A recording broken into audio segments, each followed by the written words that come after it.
السلام عليكم ورحمة الله تعالى وبركاته. خوتي خواتاتي، كيف نتوما؟ لاباس عليكم؟ مزيانين؟ نتمنىكم تكونوا بخير وعلى خير وبصحة جيدة. مرحبا بكم معايا في فيديو جديد، وصفة جديدة. الوصفة اللي غنشارك معكم اليوم، غنشارك معكم البليجان مقلي بواحد الطريقة زوينة بزاف وكيجي لذيذ. اخواتي، كنتمنى ينال الاعجاب ديالكم، ولا عجبكم تابعوا معايا الفيديو باش تشوفوا الطريقة والمقادير. المهم مقادير بسيطين جدا، ممكن الطريقه ديالو اللي كتجي لذيذه بزاف، واحد الطريقه زوينه. نبداو على بركه الله. يا بسم الله. عندي هنا 3 حبات البليجان كما شفتوا معايا، غسلتهم مزيان ودابا كنقشرهم بهذه الطريقه هذه. كما كتشوفوا معايا الطريقه سهله وبسيطه، يعني المهم كنخليو له ديك الطريبش ديالو، ما كنطيروهاش كامل بهذه الطريقه هذه كما كتشوفوا معايا. كنستعمر بهذه الطريقه هذه اخواتي حتى كنسالي التنقيه ديال البليجان كامل اللي عندي. المهم انا عملت 3، وانتم الكميه كتبقى اختيار ليكم، نتوما تقدروا تزيدوا في الكميه ولا تنقصوا تعملوا جوج. المهم معايا ديك الطريبش ديالو نحاولوا ما نقطعوهاش، يعني كنقطعوا ديك الفوقاني صافي، باش ملي كنجي نقطع معاكم البليجان ملي نكونوا كنقليوه باش ما كيتفتحناش من بعضياته. دابا ملي ساليته بالتقشير غسلته، دابا نقطعو معكم كما كتشوفوا معايا. المهم هذه الطريقه ديالو، كنشبر البليجانه كنقسمها على 3 كما شفتوا معايا اخواتي. كنقسمها على 4 ل3 ولا على 4 على حسب البليجان ديالكم واش كبير ولا صغير. عاو كنعاود نقطعها في النص كما كتشوفوا معايا اخواتي. المهم نتوما يعني الفيديو شارح راسو، واخا ما نعرفش نشرح لكم انا بالهضره. المهم نتوما كتشوفوني كيفاش كنعمل له.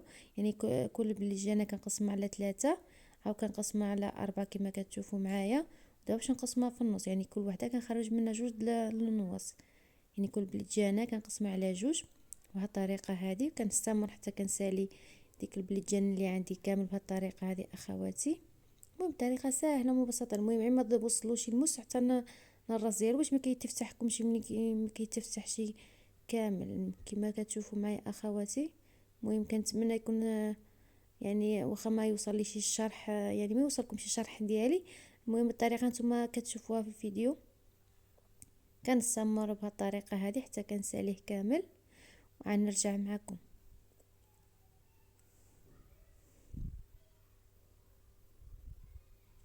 ملي ساليت ديك البليجان كامل بالتقطيع، في نفس الوقت عندي الماء دابا كيغلي في البوطه.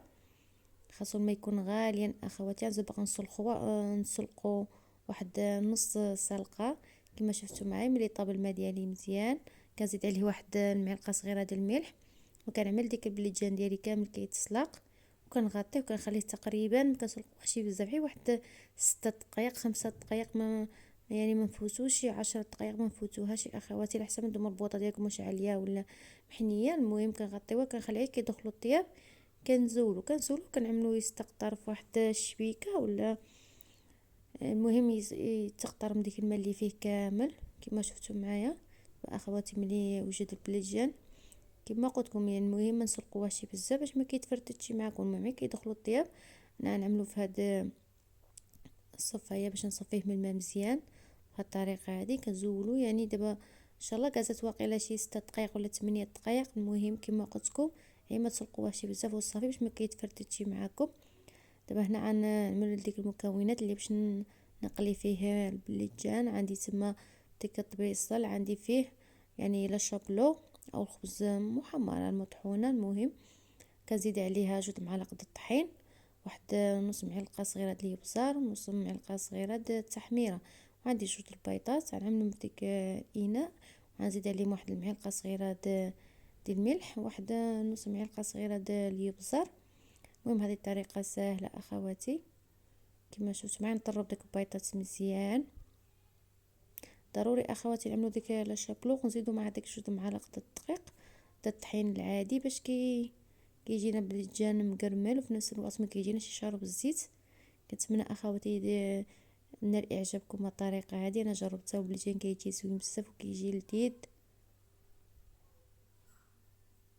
ملي كنطرب ديك البيضات مزيان بهذه الطريقه هذه غنشبر ديك البليجان، غندوزو في ديك الشبلوغ اللي عملنا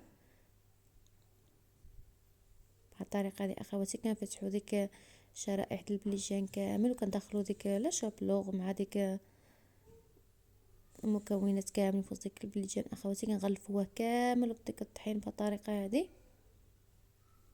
المهم كنخليو حتى حاجه ما يعني نغلفوا ديك البليجانه، نغلفوها مزيان باش كيجينا زوين وكيجينا مقرمل وفي نفس الوقت ما كيشربناش الزيت. ومن تما كنفطوا هيدا بيدي كما كتشوفوا معايا. كنعملوا تما في البيض، يعني البيض اللي طربنا معاكم، يعني هاد الكميه هذه جاتني نيشان، يعني 3 البلجانات مع 2 البيضات، هذا القياس ديالهم. نتوما الا بغيتو تنقصوا تعملوا غير 2 وواحد، وعملوا واحد البيضه وجوج الحبات ديال البلجان. المهم كما قلت لكم الاختيار كيبقى لكم. كنستمر بهذه الطريقه هذه حتى كنساليه كامل. في نفس الوقت دابا عندنا الزيت كيسخن، نرفد هنا هذيك البلجان المبيضات وغنعملو يتقلى في الزيت. يعني الطريقه سهله اخواتي مبسطه. كنتمنى نال الاعجاب ديالكم. وإلا وصلتوا معي حتى نهار ما حتى هاد المرحله هذه ما تنسونيش من واحد لايك فضلا منكم اخواتي وليس امرا. كما كتشوفوا معي اخواتي بهذه الطريقه هذه كنقلي ديك البلجان كامل، كنعملو ديك المقيله. المهم الزيت ما كنعملوش الزيت الكميه كبيره، المهم كنغطيوها شي بزيت واحد الكميه هيدا قليله. من الاحسن تكون عندكم شي مقيله هيدا صغيره باش ما كنعملوش الزيت بزاف.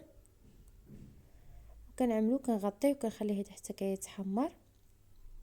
دغيا كيتحمر اخواتي ما كيديناش الوقت وكيجي لذيذ بزاف وكيجي زوين بواحد يعني واحد الطريقه. يعني الطريقه هذه يعني طريقه زوينه وماشي يعني ما كنعملوهاش دائما، يعني مره كان يعني ماشي بحال ديك المره القليل عادي كما شفتوا معايا. ومره نبدل الطريقه شويه، الطريقه اللي كيجي زوين وكيجي لذيذ. كنتمنى ينال الاعجاب ديالكم. وإلا عجبكم ما تنسونيش من واحد الاشتراك فضلا منكم وليس امرا. واللي اول مره كيشوف القناه ديالي وعجبو المحتوى القناه يشترك فيها ويفعل الجرس احمر باش يوصلوا كل جديد الفيديوهات ديالي. وشكرا لكم بزاف اخواتي على المشاهده ديالكم على الدعم ديالكم. كما كتشوفوا معي كنستمر بالقلي ديالو كامل. كنقليو كنعملو في ديك الورق باش يعني الزيت يشرب شويه الزيت. حتى الا كان هو ما كيشربش الزيت بزاف بالحق من الاحسن نعملوها في ديك الورق السفاف د الزيت باش حتى الا بقى فيه شويه د الزيت كيبقى في ديك الورق كما شفتوا معايا بالطريقه هذه. وها الشكل النهائي الطبق ديالنا د البلجان مقلي بالبيض ولا شابلو بهذه الطريقه زوينه. كنتمنى ينال الاعجاب ديالكم اخواتي. كيجي زوين وكيجي لذيذ. انا زينته غير كتزيين بسيط وصافي على حساب التصوير وصافي باش يعطي شي منظر.